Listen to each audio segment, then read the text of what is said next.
Right now at 5, he's an NFL star, and today Michael Bennett appeared in a Houston courtroom accused of attacking a paraplegic woman. What the judge decided. And scathing testimony today as a jury decides the fate of a former Houston doctor convicted of trying to hire a hitman. He would push me, grab my arms or my shoulders, kick me. Plus, has Facebook been logging all your calls and texts? Why some users say the social media giant has way too much information about them. The news starts now. And we begin with breaking news. The Harris County Sheriff's Office released dash cam video in a controversial shooting. Yeah, in the video, you can see 34-year-old Danny Thomas walking towards a deputy moments before he was shot. Thomas was unarmed. Larry Siebert is following the latest developments. Larry, what do we know tonight? Lynn, Sheriff Gonzalez told us releasing that video this afternoon is all about being transparent and making sure people know that they are looking at every piece of evidence available. Take a look. This is from last week. One of his deputies shot and killed Danny Ray Thomas last Thursday in the Greens Point area. Thomas was in the street fighting with another man there at Greens in Imperial Valley. A deputy driving by saw it. He broke it up. Thomas was not armed, the sheriff told us today, but Thomas kept walking toward the deputy, who eventually fired one shot that killed Thomas. Listen to what happened next and the sheriff's thoughts on his deputy's use of force. These situations are not exact. No one situation is going to be,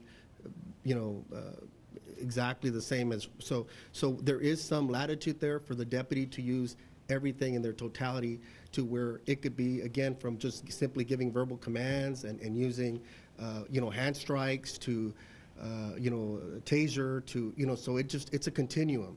You're going to see it. Sheriff Gonzalez told us his deputy did have a taser at his disposal that day. He's not sure why he did not use it. He had options. He initially told investigators, at least that day at the scene, that he thought there was something in Thomas's hands. This afternoon, Sheriff Gonzalez telling us he's not sure at this point where that information came from, because when he looked at the video, he did not see anything in Thomas's hands. Again, this investigation is ongoing. The sheriff would not pass judgment on whether this shooting was justified or not, because again, it is still under investigation, not only here at the sheriff's office, but by the Houston Police Department and the district attorney's office. We're live downtown. Larry Siebert, KHOU 11 News. Larry, thanks so much. No special treatment today for an NFL star accused of shoving a wheelchair-bound security guard. Houston native Michael Bennett made a brief court appearance this afternoon. Jason Miles was there for all of it, and Jason, his lawyer says he didn't lay a hand on anyone. Yeah, Bennett was indicted on Friday. As you know, he flew in yesterday from his current home in Hawaii, but his attorney says the charges that brought him back here to Houston will be dropped. Defensive lineman Michael Bennett is now a defendant. The former high school, college, and current NFL star facing a third-degree felony. All I can tell you is that when this is all over, everybody will know that Michael's not guilty. He didn't do this. Attorney Rusty Harden tried to block embarrassment for Bennett during a brief court appearance, but Judge Robert Johnson refused to grant what's known as a walkthrough, meaning Bennett would be booked like everyone else. I just want to make sure I treat everybody the same way in this courtroom. We don't do walkthroughs, so if I was to allow you to walk through it, it would seem like I'm giving you some type of special treatment. Bennett is charged with injury to the elderly following an alleged incident after last year's Super Bowl in Houston. Police say he shoved a 66-year-old paraplegic security guard while entering the field to help his brother, a Patriots player, celebrate their win. Said fuck you and walked past him on the field. You all must know who I am, and I can own this MF. I'm going onto the field whether you like it or not, and those are quotes. Houston Police Chief Art Acevedo called Bennett, who was escorted from the courtroom today in handcuffs, morally corrupt. That's something his attorney believes the chief will regret once all of the facts are presented. Michael did not assault this lady. He would never intentionally or knowingly do anything like that to anybody, much less someone in a wheelchair. Bennett had nothing to say as we watched him exit a jail transport van. He was in and out in about 2 hours. And something else that came up in court today, whether or not Michael Bennett should be allowed to go back to Hawaii or stay in the confines of Harris County. Rusty Hardin, the attorney, assured the judge that Bennett would not want to jeopardize his multi-million-dollar career by skipping a court date, so those conditions were not required. Back to you.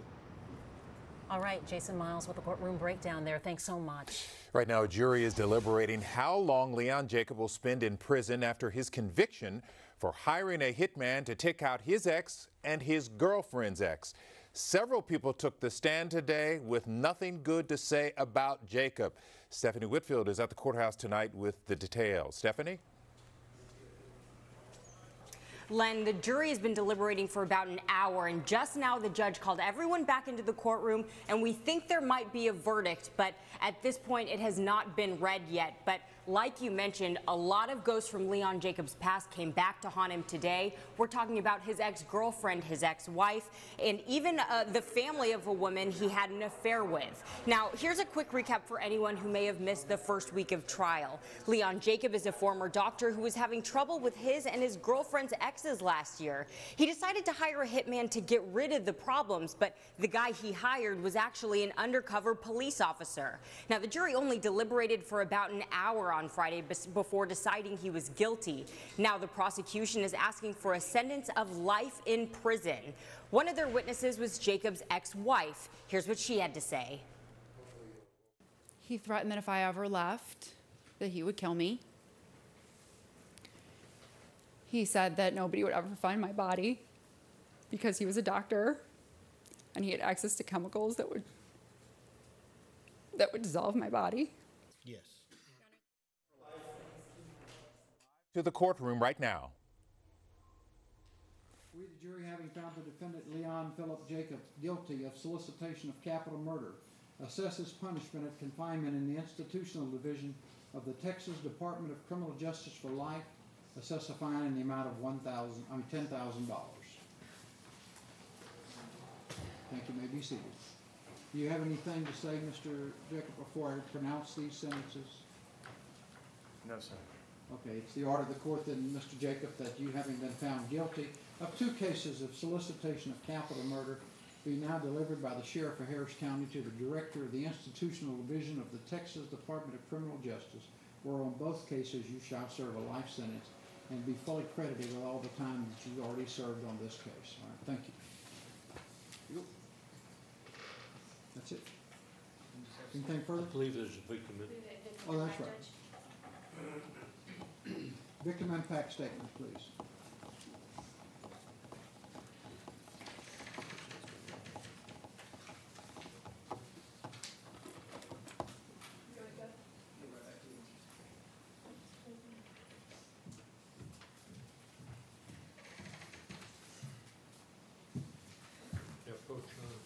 You may.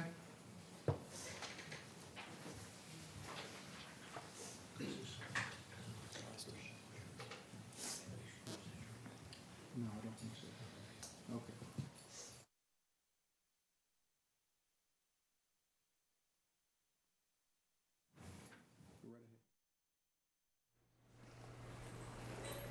Okay. Now, just now you were listening. It took less than an hour for this deliberation to come to a prison on 2 counts for Leon Jacob. The girl that you called poor and uneducated. Because it's because of me, you will be in prison for life. You will never see your children grow up. You will not be a part of their lives, and they will be better for it. I think some part of me always knew that you would try to hurt me and that you were always lying. The realization that your family also knew you were lying made it be even harder to face this. You destroyed me financially and took away my sense of security, but you can do that no more. Enjoy life in prison. All right, thank you. Ladies and gentlemen, if you'll go with the bailiff back to the jury room, I'll be back in a moment to hand out your work excuses and release you from further service. Thank you. All rise.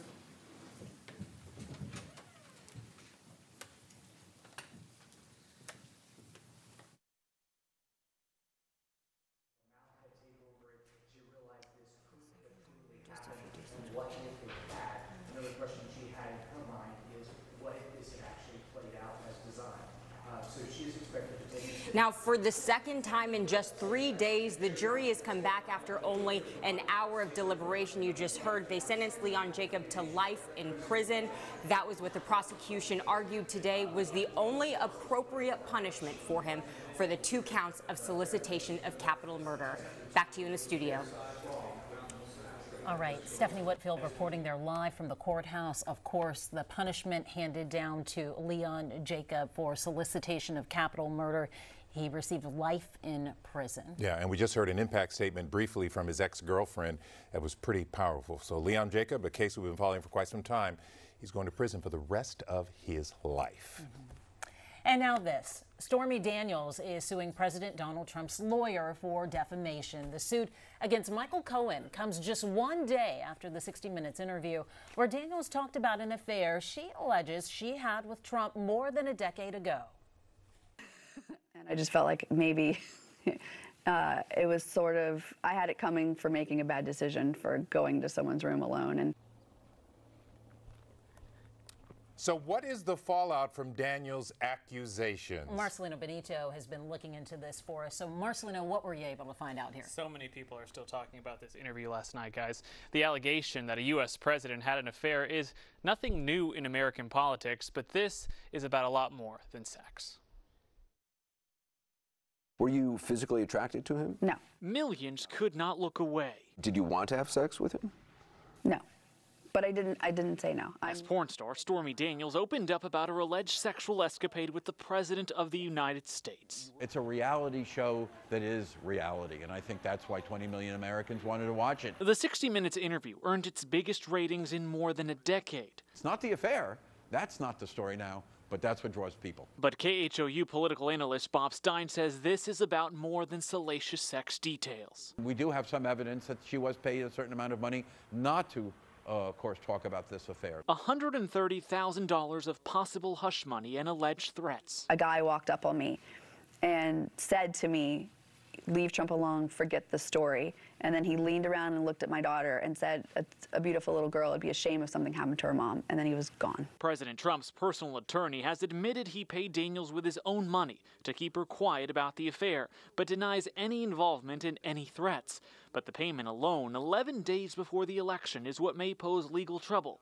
It could be seen as a campaign contribution. What makes it newsworthy is the fact that the allegation is that Donald Trump, his lawyers, and others tried to cover this up using campaign funds. Today, the White House again denying the president ever had an affair with Daniels. Politically, Stein says he sees little impact to Trump or his re-election chances, just a loud distraction that prevents Trump from touting things going well under his watch. The fundamentals of this country on the economy level are good. It's just the president keeps on kind of throwing what I will call rockets into his own good news. It's not going away. I mean, it just makes for good TV.